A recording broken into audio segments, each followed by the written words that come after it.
Car రెంట్‌కి తీసుకుని సరదాగా బయటకు వెళ్ళాలనుకుంటున్నారా? అయితే వెంటనే ఈ నెంబర్‌కి కాల్ చేయండి. నమస్తే, వెల్కమ్ టు సుమన్ టీవీ. ప్రస్తుతం మనతో పాటు ఉన్నారు ఫ్యామిలీ కౌన్సిలర్ రజనీ రమ్మ గారు. నమస్తే మ్యామ్. నమస్తే నవీన. మ్యామ్, పెళ్ళి మనం చాలా వీడియోస్ చేసాం, పెళ్ళి కానీ ప్రసాదాల గురించి చేసాం, పెళ్ళి పెళ్ళి ఎలా చేసుకోవాలి అని కూడా చూసాం. మరి ఇప్పుడు ఏంటంటే పెళ్ళి స్టైల్స్ మారుతున్నాయి చాలా. అంటే కొంతమంది రిజెక్ట్ చేస్తున్నారు, కొంతమంది వెల్కమ్ కూడా చెప్తున్నారు. అంటే పెళ్ళిలో రకరకాలు, ఇంతకుముందు చూసుకుంటే ఒక ప్యాటర్న్ ఉండేది కదా, బంధువులు అందరూ వచ్చి చక్కగా అందంగా కూర్చోబెట్టి అన్నీ ఒక ఏమంటారు పద్ధతిలో వెళ్ళేది. కానీ ఇప్పుడు స్టైల్స్ మారిపోయాయి. డెస్టినేషన్ వెడ్డింగ్ అని, సోలో వెడ్డింగ్ అని, డిఫరెంట్గా ఉన్నాయి. ఒక్కసారి మనం వాటి గురించి మాట్లాడుకుందాం. స్టైలు ఓకే, సిస్టమ్ కూడా మార్చేసుకున్నారు కొంతమంది. ఎస్, కొంతమంది సోఫాలు వేసుకోవడము, స్టూల్స్ వేసుకోవడము, నిలబడి పెళ్ళిళ్ళు చేసుకోవటము. నిలబడి పెళ్ళిళ్ళు చేసుకోవటం అనేది నాకైతే నేను ఎప్పుడు తెలియదు. నాకు చూస్తున్నా ఈ మధ్య ఏమన్నంటే వాళ్ళ ఆచారం అనో ఏం నాకు తెలియదు. ఆచారాలు అలా ఉంటాయా? రాజుల కాలం నుంచి నేను చూస్తున్నాను. మరి అంటే గాంధర్వ వివాహము అలాంటి వివాహాల్లో నిలబడి దండలు మార్చుకోవడం అలాంటి పెళ్ళిళ్ళల్లో చూశాను. మిగతా ఇప్పుడు మీరు స్టైల్ మార్చుకుంటున్నారు అన్న దాంట్లో అయితే ఇప్పుడు ఏ ఆచారంలోనూ నాకు ఇది కనపడలేదు. సరే, ఇంకా స్టైల్ మార్చుకుని పెళ్లి చేసుకున్నా, పాత పద్ధతిలో పెళ్లి చేసుకున్నా, పెళ్ళి అనుకుందాం కాసేపు, నేనేమి దాన్ని సమర్థించట్లేదు. పెళ్ళి అని అనుకుంటే కనుక మరి కాపురాలు సరిగ్గా నిలబెట్టుకుంటున్నారా? అలాగే విడాకులు కూడా అవుతున్నాయి. ఇప్పుడు నువ్వు లండన్లో చేసుకో, లేకపోతే స్విస్లో చేసుకో, లేకపోతే స్కైలో చేసుకో, విమానంలో ఎక్కడైనా చేసుకో, మరి నిలబెట్టుకుంటున్నారా? అంటే అవి ఎందుకు చేసుకుంటున్నారంటే బాగా డబ్బు ఉంది. ఇంత డబ్బు ఉన్నప్పుడు డిఫరెంట్గా చేసుకోవచ్చు. అంటే మనం కోరుకున్న విధంగా చేసుకోవాలంటే డబ్బు కావాలి కదా. పాతకాలంలో ఆకాశంత పందిరి, భూదేవంత అరుగు అని అంటే దాని అర్థం ఏంటి? ఆకాశమే పందిరిగా, భూదేవే అరుగుగా. ఒక తాటాక పందిరి వేసి పీటలు పెట్టి, పీటల మీద కూర్చోబెట్టి బ్రాహ్మణులు వచ్చి మంత్రాలు, వేద మంత్రాలు చక్కగా చదివి పెళ్ళిళ్ళు చేసేవారు. అది ఒకటే ఒక శాస్త్రోక్తమైన పెళ్ళి, మనందరికీ తెలిసిందే. అంటే మా హిందూ మత పరంగా నేను చెప్తున్నా. మరి ఇప్పుడు ఇదే హిందూ మత పరంగా పెళ్ళిళ్ళు డిఫరెంట్గా రకరకాలుగా చేసుకుంటున్నారు. అంటే కారణం అదే, డబ్బు బాగా ఉంది కాబట్టి. ఇప్పుడు చూడండి, డబ్బు ఖర్చు అవ్వట్లేదండి. సడన్గా నోట్లు కూడా తీసేశారు. ఒకప్పుడు 1000 రూపీస్ నోట్లు అవన్నీ. దానికి ముందు ఏం చేశారు చాలామంది? బస్తాలతో డబ్బులు తీసుకెళ్ళి రోడ్ల మీద పారేశారు. నువ్వు ఎంత రోడ్డు మీద పారేసినా పాపం నిజంగా ఒక్కళ్ళకన్నా ఉపయోగపడింది ఆ డబ్బు? లేదు, చిత్తుకాయితాలు అయిపోయినాయి కదా. మరి అలాగే నువ్వు అది ఉపయోగించే తీరు, నువ్వు ఆ డబ్బు పారేస్తే నాకు యూజ్ అయిపోతుంది అమ్మాయి, ఎవరో ఒకరు బేదలన్నా తీసుకుంటారు. అదే నువ్వు అది ఉపయోగంలో ఉన్నప్పుడు నువ్వు దాన ధర్మాలు చేస్తే వాళ్ళకి ఉపయోగపడేది. నీకు ఉపయోగం లేనప్పుడు రోడ్డు మీద పడేసావు అంటే నీకు ఎక్కువైంది. అయితే అలాగే ఇప్పుడు డబ్బు ఎక్కువయ్యే కొద్దీ కూడా ఈ ఫెసిలిటీస్ ఎక్కువైపోయినాయి. బయట అన్నీ దొరికేస్తున్నాయి, రకరకాల డిఫరెంట్ మన దేశంలో లేని కల్చర్స్, మన దేశంలో లేనటువంటి వస్తువులు అన్నీ ఇంపోర్ట్ అవుతున్నాయి. ఇంపోర్ట్ అవటం వల్ల ఆ రకమైనటువంటి స్టైల్లో పెళ్ళిళ్ళు చేసుకుంటున్నారు. అయితే కొన్ని ఉన్నాయి మేడం, ఫ్రెండ్షిప్ మ్యారేజ్ అంటున్నారు, డబుల్ ఇన్కమ్ నో కిడ్స్ అంటున్నారు. మనం ఒక వీడియో కూడా చేసాం దీని మీద. ఇంకోటి ఏంటంటే డాక్యుమెంటరీ చేసుకుంటున్నారు పెళ్ళినంతా కూడా. ఒక డాక్యుమెంటరీ అంటే అసలు ఎలా వాళ్ళ జర్నీ ఎలా స్టార్ట్ అయింది, ఎక్కడికి వెళ్తారు, ఎలాగా ఏంటి, అంత పెళ్ళి వరకు డాక్యుమెంటరీ చేస్తున్నారు. ఇంకా చూసుకుంటే వెడ్డింగ్ కార్డ్స్ దగ్గరికి వెళ్తే డిఫరెంట్ వెడ్డింగ్ కార్డ్స్ అనమాట. ఇంకా ఏంటంటే వెన్యూస్ కూడా, అంటే ఓపెన్ ఎయిర్లో చేసుకోవడం పెళ్ళి, ఇప్పుడు సముద్రం మధ్యలో చేసుకోవడం, డెస్టినేషన్ వెడ్డింగ్స్ అంటారు కదా. Different double income no kids, friendship marriage గురించి మాట్లాడుకుంటే మేడం, అంటే వాళ్ళు ఫ్రెండ్షిప్ మ్యారేజ్ అంటున్నారు, బాగానే ఉంది. పెళ్ళి అయ్యాక కూడా ఫ్రెండ్స్ లానే ఉండాలి అని అనుకుని ఉంటున్నారా? మరి ఎంత బాగా క్లోజ్గా ఉండి పెళ్లి చేసుకుంటున్నారు, అలానే విడాకులు అంత తొందరగా అయిపోతున్నాయి కదా. మరొకసారి దాని గురించి. అంటే వాళ్ళ అగ్రిమెంటే అలా ఉంటుంది, నచ్చినంత కాలం ఉంటాం, తర్వాత వెళ్ళిపోతాం. అదే దాన్ని బట్టే నడుస్తుంది వాళ్ళది. ఇప్పుడు ఫ్రెండ్షిప్ మ్యారేజ్ అంటే అదే కదా. ఫ్రెండ్షిప్ అసలు మ్యారేజ్ని అందులో కలపటమే దారుణం. సిగ్గుపడాలి మనం ఇలాంటివన్నీ నేర్చుకుని చేస్తున్నందుకు. ఇవన్నీ అసలు మనకు తెలుసా అండి? ఇప్పుడు ఎంత టెక్నాలజీ పెరిగినా, ఏ కంట్రీలోనైనా సరే, పోనీ మన కంట్రీలో ఎంత టెక్నాలజీ పెరిగినా సరే మన కట్టుబాట్లకి అనుగుణంగానే ఉండాలి కదా.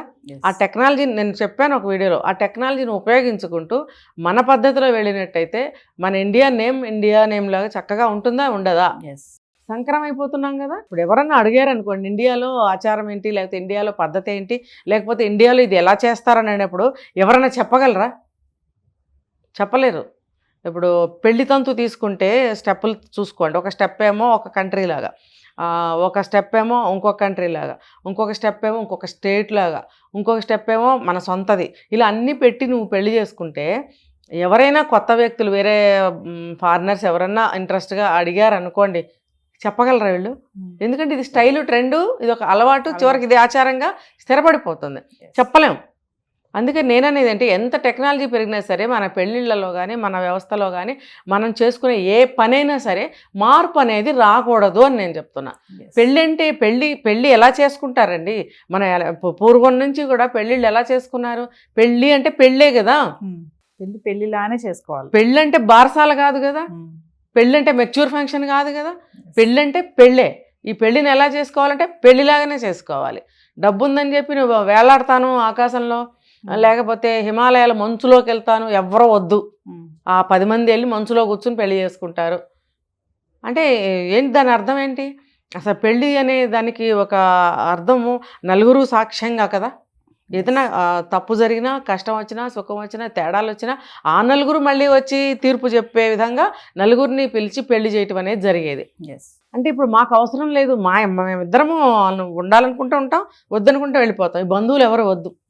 ఇంకా గతి లేక, వేరే మార్గం లేక తల్లిదండ్రులను పెట్టుకుంటున్నారు తప్ప, లేకపోతే వాళ్ళు కూడా వద్దండి. ఇప్పుడు మనం చూసాం ఒక కొత్త పెళ్ళికి ముందు హల్దీ ఎంత నీచంగా దరిద్రమైన పద్ధతిలో చేసుకున్నారు. ఇద్దరికి కలిపి మంగళ స్నానాలు చేయిస్తారండి పెళ్లి కూతురికి పెళ్లి కొడుక్కి. ఇప్పుడు ట్రెండ్ అది. నాకు చాలా పెళ్ళిళ్ళలో చూశాను, బాగా తిట్టాలనిపించింది, మైక్ లాక్కొని మాట్లాడాలనిపించింది యాజ్ ఏ పబ్లిక్ స్పీకర్. అమ్మాయి ఇంట్లో వాళ్ళ బంధువుల మధ్యలో పెళ్లి కూతురుని చేస్తారు, అబ్బాయి ఇంట్లో అబ్బాయిని పెళ్లి కొడుకుని చేస్తారు వాళ్ళ బంధువుల సమక్షంలో. ఇద్దరు కలిసి ఒక రిసార్ట్ తీసుకునో, లేకపోతే ఒక హోటల్ తీసుకునో, గార్డెన్ తీసుకునో, మీరు అక్కడ ఇద్దరిని కూర్చోబెట్టి పక్క పక్కన స్నానం చేయిస్తారా పబ్లిక్లో? స్నానం అంటే ఏంటండి? బాత్రూంలోకి వెళ్ళి తలుపేసుకుని ఎవరు లేకుండా చేసేది స్నానం. పబ్లిక్లో స్నానం చేస్తావా నువ్వు? హల్దీ అంటే ఏంటి? ఒంటికి నూనె పెట్టి సున్నిపిండి పసుపు కలిపిన పదార్థం ఉంటుంది, దాన్ని ఇలా పెట్టి ఒళ్ళంతా అందరూ కలిసి బొట్టు పెట్టి చక్కగా ఇలా అప్లై చేసిన తర్వాత అమ్మాయిని తీసుకెళ్ళి నలుగు పెడతారు. ఒళ్ళంతా ఆ పిండితోటి నలుగు పెట్టి చక్కగా మంగళ స్నానం ముత్తైదులు చేయిస్తారు ఇంట్లో లోపల. ఇంట్లో సభ్యులు కూడా అందరూ రారు అక్కడికి. ఎవరైతే పెద్ద ముత్తైదువులు ఉన్నారో వయసు పిల్లలు కూడా రారు అక్కడికి, యూత్ రారు అక్కడికి, పెద్ద ముత్తైదులు. అలాగే అబ్బాయిని కూడా బాగా అమ్మమ్మలు, నాయనమ్మలు, ముసలమ్మలు, తల్లి కూడా రాదు. ఎంతైనా తల్లి ఇంకా వయసులో ఉంటుంది కాబట్టి అబ్బాయి దగ్గరికి రాదు. పెద్ద ముత్తైదువులు, ఇంకా చాకలాళ్ళు, ఇంకా ఎవరన్నా మేనమామలు, అలాంటి వాళ్ళు అన్నదమ్ములు ఉంటే వాళ్ళు చేయిస్తారు స్నానం. మరి అలాంటి స్నానాన్ని నువ్వు గుడ్డలు ట్రాన్స్పరెంట్ బట్టలు వేసుకొని నీళ్లు పోసేసుకుంటావా? నలుగురిలో అబ్బాయి అయినా సరే నీళ్లు పోసేసుకుంటే ఏమవుతుందండి? బట్టలన్నీ అంటుకుపోయి ట్రాన్స్పరెంట్ అన్ని ఎలా ఉంటుంది సీన్ చూడండి. పబ్లిక్లో నువ్వు స్నానం చేసి అలా చూపిస్తావా అందరికీ? అమ్మాయి అయినా అబ్బాయి అయినా పెద్దవాళ్ళు అలా చేయిస్తారండి. ఏంటంటే ట్రెండ్ అంటే ఇంక బట్టలు ఎందుకు, అది కూడా ట్రెండ్ చేసేస్తే బాగుంటుంది. ఇలాంటి స్నానాలు చేశారు, పోని పక్క పక్కన కూర్చోబెట్టారు, వీడియోలు కలిసి వస్తాయి, పెళ్లి ఖర్చులు కలిసి వస్తాయి, మేము అలా అనుకున్నాం, ఓకే అనుకుందాం. ఆ స్నానం చేసేటప్పుడు ఒకళ్ళ మీద ఒకళ్ళు నీళ్ళు పోసుకోవడం, ఒకళ్ళనొకళ్ళు హగ్గులు చేసుకుని గట్టిగా వాటేసుకోవడం, ముద్దులు పెట్టుకోవడం, ఇంకేమైనా చేస్తున్నారు. అక్కడ కింద పడి దొరలడం, విడివిడిగా కూర్చోబెట్టిన వాళ్ళు ఇద్దరు ఒక సీట్లోకి వచ్చేసి ఒకళ్ళ మీద ఒకళ్ళు పడిపోయి ఎత్తేసుకుని ఇలా ముద్దులు పెట్టేసుకోవడం చూస్తున్నాం. వీడియోలన్నీ వైరల్ అవుతున్నాయి, చేస్తున్నారు. అది మంగళస్నానం. మంగళస్నానం మన హిందూ మ్యారేజెస్లో అలా చేస్తారట. అయిపోయింది పెళ్ళి. అది మొక్కులుంటే పెద్దవాళ్ళు పిచ్చోళ్ళు కదా, మొక్కుతారు ఏదైనా గుళ్ళో చేస్తాము అలా ఇలా అని, లేకపోతే మామూలు కళ్యాణ మండపం తీసుకుని. అక్కడ కూడా ఇదే అమ్మవారి గుడి ముందు పెళ్లి చేసుకుంటూ గుళ్ళో వాళ్ళు చేసిన వేషాలు వీడియోలు వైరల్ అవుతున్నాయి. ఇద్దరు కలిసి పసుపు బట్టలతో ఉన్నారు, తాళి కట్టారు, ఇంకంతే. కట్టారో లేదో కూడా మనకు తెలియదు. ఇద్దరు ఒకళ్ళ మీద ఒకళ్ళు పడిపోయి ముద్దులు పెట్టుకుని. అంటే అక్కడ చిన్నపిల్లలు ఉన్నారు, తండ్రి ఉన్నాడు, తల్లి ఉంది, బామ్మలు ఉంటారు, మరి ఫ్రెండ్స్ ఉంటారు, బయట వాళ్ళు పనులు చేసేవాళ్ళు ఉంటారు. అక్కడ ఎన్ని రకాల వాళ్ళు ఉన్నారండి. అక్కడ వాళ్ళందరి ముందు మీరు ఒకళ్ళ మీద ఒకళ్ళు పడిపోయి ఒకళ్ళు ఒళ్ళో ఒకళ్ళు కాళ్ళు దూర్చేసి గట్టిగా వాటేసేసుకొని ముద్దులు పెట్టేసుకుని వీడియో దగ్గరగా తీయడం. మరి ఆ చుట్టుపక్కల ఉన్న వాళ్ళు కూడా ఆపండి అని ఎందుకు అనట్లేదు? ఇది మన హిందూ మ్యారేజెస్ ఇలా ఉంటాయా? మొత్తం ఇండియా మొత్తం తీసుకుంటే కూడా ఎక్కడా కూడా ఇది లేదు, లేదు. ఎక్కడా లేదు. ట్రెండ్ దీనికి పేరు మళ్ళీ ట్రెండా లేకపోతే స్టైలా? స్టైల్. ఇది ఒక డిఫరెంట్ స్టైల్. ఇవన్నీ ఉన్నాయా? అసలు పెళ్లిలో డిఫరెంట్ స్టైల్స్ ఏమీ లేవు, రెండో పద్ధతే లేదు. అలాంటిది ఎన్ని పద్ధతులు తీసుకొస్తున్నారు. మారుతున్నాయి అంటారు మేడం పద్ధతులన్నీ? మారుస్తున్నాం, మారట్లేదు. అవేవి మార్చవు, అవేవి మారవు, మనమే మార్చుతున్నాం. స్కూల్ ఉందా అని అడుగుతారు. స్కూల్ ఎక్కడికి పోతుంది? స్కూల్ అక్కడే ఉంటుంది, మనం వెళ్ళం ఆ రోజు. అవునా? ఆఫీస్ ఉందా? ఆఫీస్ అక్కడే ఉంటుంది, మనం వెళ్ళం. ఇది కూడా అంతే. అవేవి మారవో, మనమే మార్చేస్తున్నాం. ఏంటంటే ఈ స్టైల్ అనేది వెరితలలు వేసి పిచ్చెక్కి ఒళ్ళు కొవ్వి డబ్బు ఎక్కువైపోయి ఇంకా మాట్లాడాలంటే చాలా అనొచ్చు. ఇప్పుడు హై క్లాస్ పెద్ద పెద్ద బాగా డబ్బున్న వాళ్ళు చేశారని కాదండి, అందరూ చేసేస్తున్నారు. కింద నుంచి పైదాకా ఒకళ్ళని చూసి ఒకళ్ళు వాతలు పెట్టుకుంటున్నారు.